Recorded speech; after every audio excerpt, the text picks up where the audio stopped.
Hello, mathematicians. So today was an exciting day because we started a new unit. This is Unit 5. Now, I know it's kind of funny because before we were on Unit 19, but we worked on multiplication first so that we could use it sooner, which is exciting.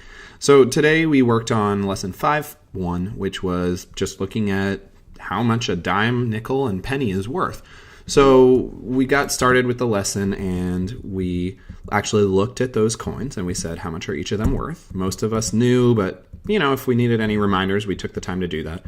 So if you remember, a penny was worth 1 cent, a nickel was worth 5 cents, and a dime was worth 10 cents. This is about to scale. Interestingly enough, a dime is smaller than a penny, even though it's worth more. It's just how it is.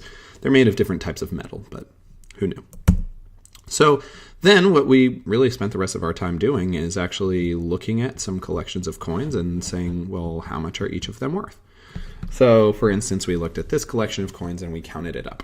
And we talked about how the steps that we needed to follow, it was to first look at the coin that's worth the most, then the next, and then count on from there. So now we're going to actually take a look at some more examples together. So let's go ahead and get started with that on our blackboard. All right, so you had a pretty good understanding of this. Let's talk about how we would actually do it. First of all, I'm going to use some different ways of showing coins, and I'm not actually always going to write them. I'm just going to, or show pictures of them. I'm actually going to sometimes just draw a picture with either a P for penny, a N for nickel, and a D for dime. And I'm going to try to draw them about the right size, but I'm not going to worry too much about that. I just want to make sure that I have a quick way of showing how much each of them is worth. So that's how you're going to see me writing it. So let's take a look at an example right now. Today we're working on counting up the totals.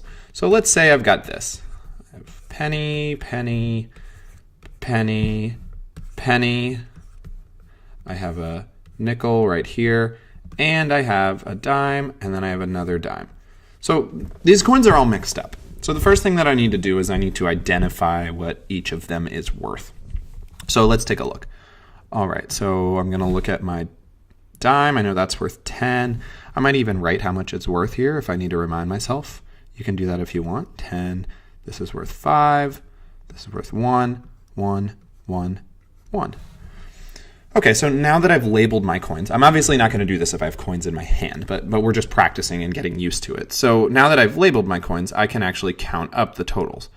So I'm not going to start with pennies because it's a lot harder to add if you're just starting with ones. I'm not going to do 1, 2, 3, 10 more is 13, and then another 1. I'm not going to do that. I'm going to start with the coin that's worth the most. So take a minute to think to yourself, which one of these coins is worth the most? Is it the penny, the nickel, or the dime? What do you think? So hopefully you said not penny. Nope. Hopefully you said nickel, because the nickel, nope. The dime is worth 10 cents. So hopefully you said dime. And we're going to count up each one of them. And when we count them up, we're going to cross them off so that we don't count them twice, because they're not in order. So here we go. We've got a dime. That's 10. And now I'm going to count up 10 more. 20. Okay, so far I've got 20. Now I'm going to count the nickels because they're worth the next most. 25. So I've got 25. Now I can just count up by ones. 26, 27, 28, 29. 29 cents.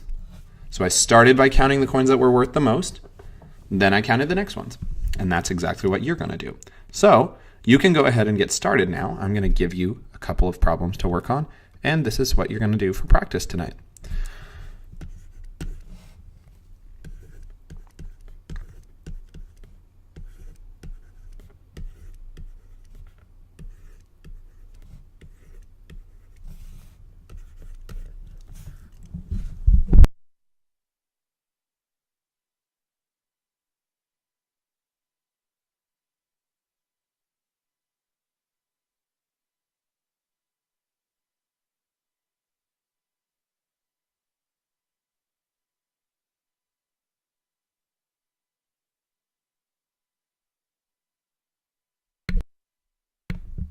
All right, so now that you've got the problems in front of you, go ahead and get started on them and enjoy. This is your homework for the night.